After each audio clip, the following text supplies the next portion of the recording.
Welcome to our journey into the mystical realm of superstitions, where fear, fascination, and folklore intertwine to create beliefs that, though strange to some, are deeply ingrained in the cultures of others. From the eerie whispers of ancient tales to the rituals that define modern life, superstitions form an invisible thread linking humanity across time and space. Today, we embark on a global expedition to uncover some of the most bizarre and intriguing superstitions that have captivated human imagination. Prepare to be amazed, amused, and possibly a little bit bewildered as we unveil the strangest superstitions from around the world. Before we delve into the peculiar world of superstitions, let's pause to consider why they exist in the first place. At the heart of every superstition lies the human desire to control the uncontrollable. Life is unpredictable and often frightening. Superstitions offer a semblance of control and predictability in an uncertain world.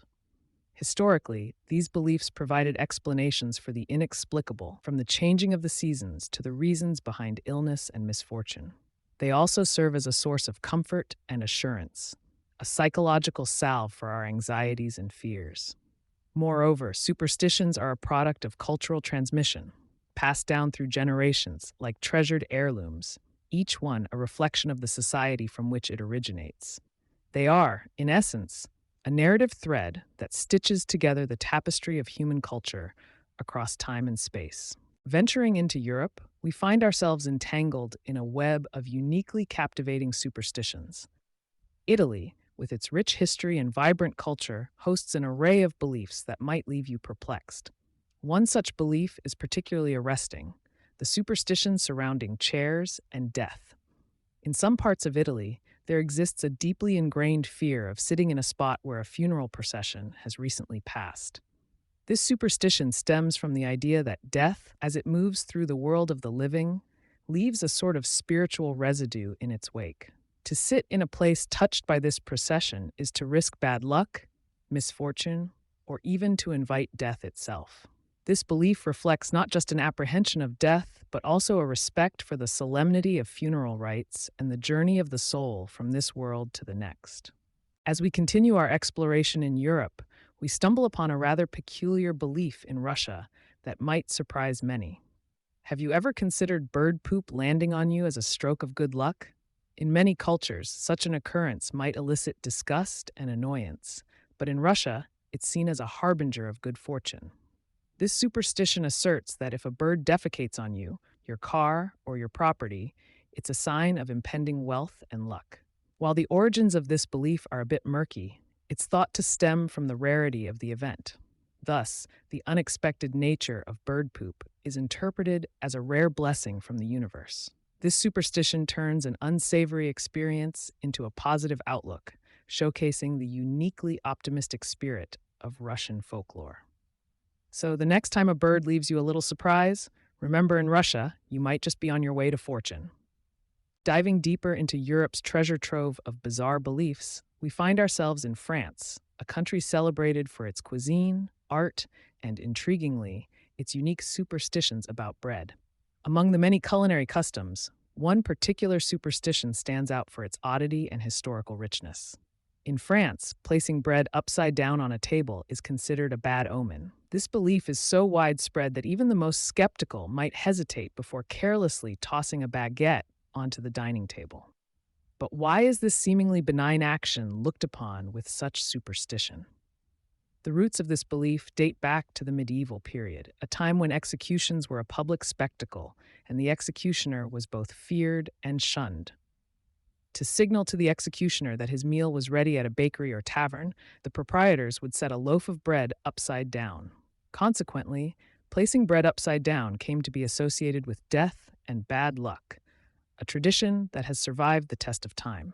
To this day, to avoid inviting misfortune, the French are careful to keep their bread right side up, a charming testament to the enduring power of superstition in shaping daily customs. Venturing now into Asia, we encounter superstitions that diverge widely from those of the Western world, reflecting the unique cultural landscapes and philosophies of this vast continent. One of the most widespread and deeply embedded superstitions across East Asia revolves around an aversion to the number 4. In countries like China, Japan, and South Korea, this superstition takes on a serious aspect due to the number's phonetic resemblance to the word for death. The fear of the number 4 is so intense that it permeates every aspect of life, influencing architecture, technology, and daily routines. In these countries, it's not uncommon to find buildings without a fourth floor, hospitals without room number 4, and even cell phone models that skip this number entirely. This fear, known as tetraphobia, showcases the profound impact of language and cultural symbolism on superstition, illustrating how deeply interwoven these beliefs are within the fabric of East Asian societies. In the heart of Japan, a land where ancient traditions blend seamlessly with modern life, one peculiar superstition stands out: the belief that whistling at night can attract snakes or even bad spirits. This notion, deeply rooted in Japanese folklore, warns against the seemingly innocent act of whistling once the sun has set. Historically, this superstition served as a practical advice for avoiding unnecessary dangers in rural areas where snakes were more common. However, over time, it evolved into a broader cultural belief, encompassing the idea that night whistling can invite not only physical threats, but supernatural ones as well.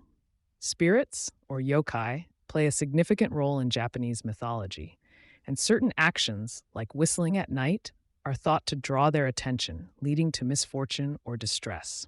So, if you find yourself wandering the streets of Japan as night falls, you might want to hold off on whistling your favorite tune.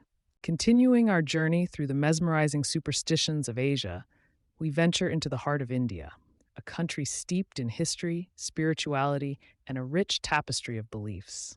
Among the myriad of customs, one peculiar superstition that captures the imagination is the belief surrounding the act of cutting nails at night. In many Indian households, it is strongly advised against trimming your nails after sunset. This superstition is not just about grooming habits, but is intertwined with the age-old fear of inviting evil spirits into the home.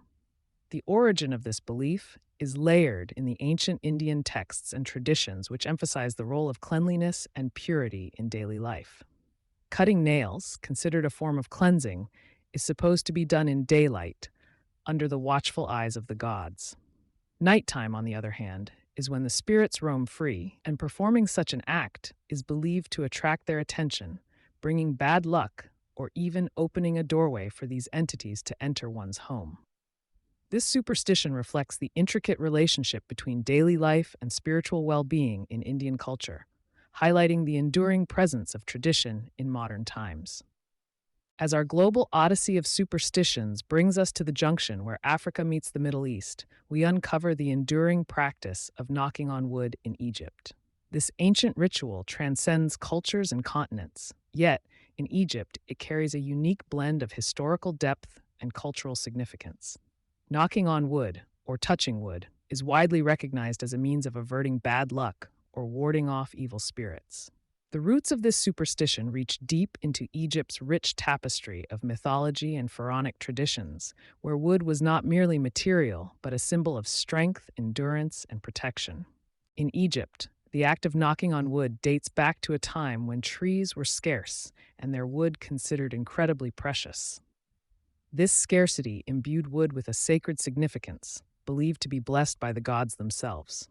According to some interpretations, the spirits of the gods were thought to reside in trees, making wood a conduit to divine protection. Therefore, by knocking on wood, Egyptians believed they were directly calling upon the protection of these spirits to ward off misfortune or to ensure that a boast or positive news would not tempt fate to turn their fortunes around. This practice exemplifies the deep connection between the people and their gods, a hallmark of ancient Egyptian civilization. Today, despite the changes wrought by time and modernity, knocking on wood remains a prevalent superstition in Egypt, as in many parts of the world. It serves as a fascinating example of how ancient beliefs can endure, evolving over millennia while retaining their core essence.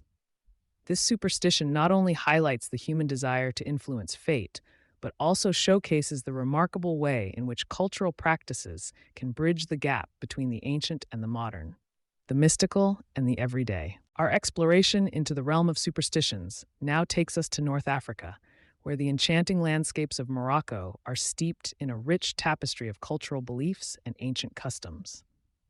Among the many superstitions ingrained in Moroccan culture, the mysterious owl holds a particularly ominous place. In Morocco, as in several cultures around the world, owls are often viewed with a mix of fear and fascination. These nocturnal birds are considered harbingers of bad luck, illness, or even death.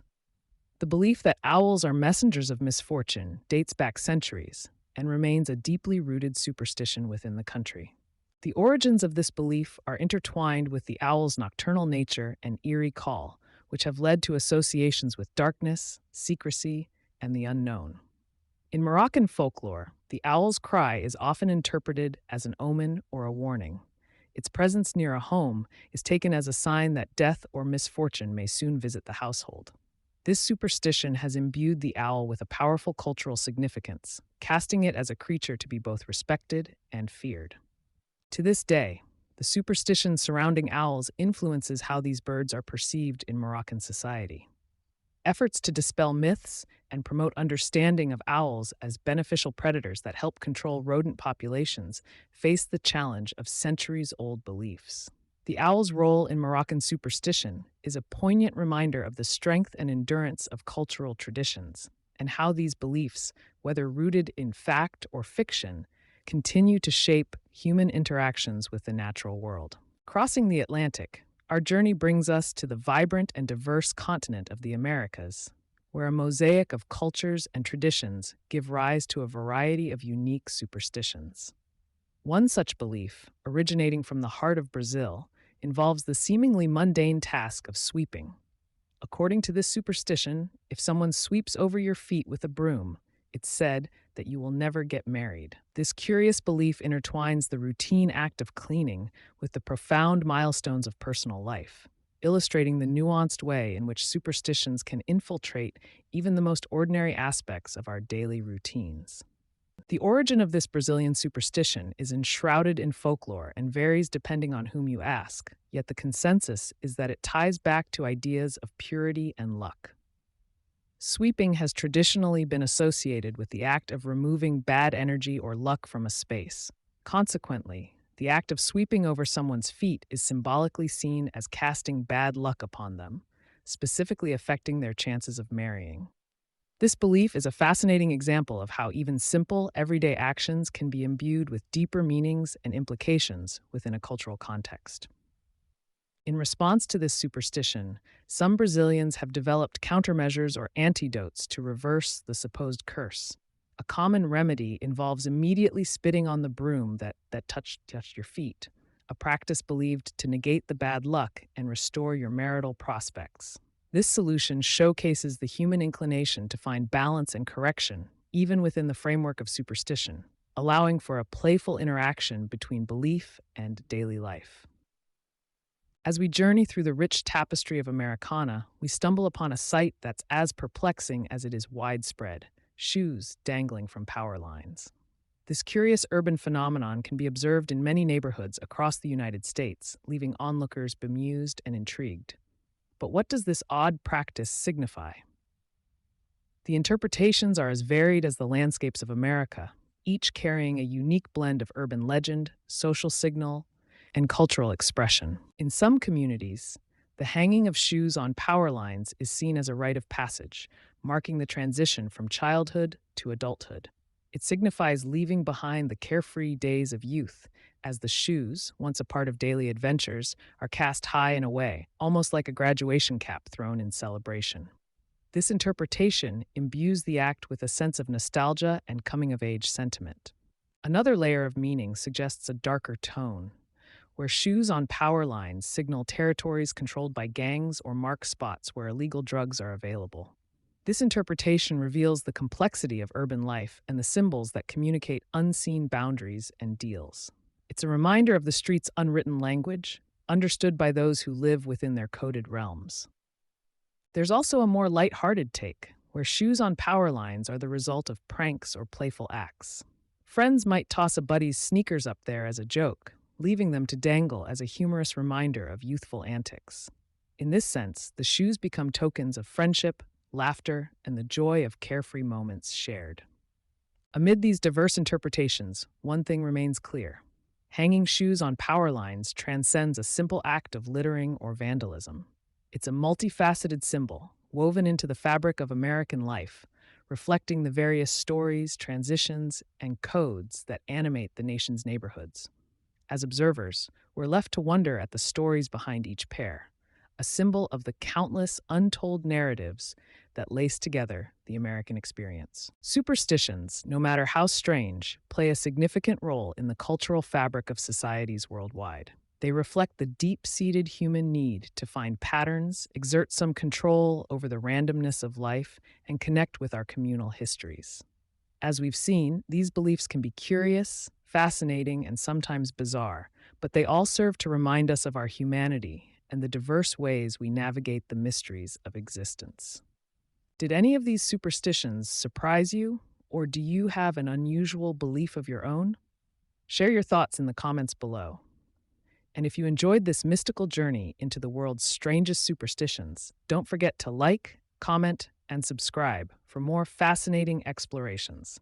Your support helps us create more content like this.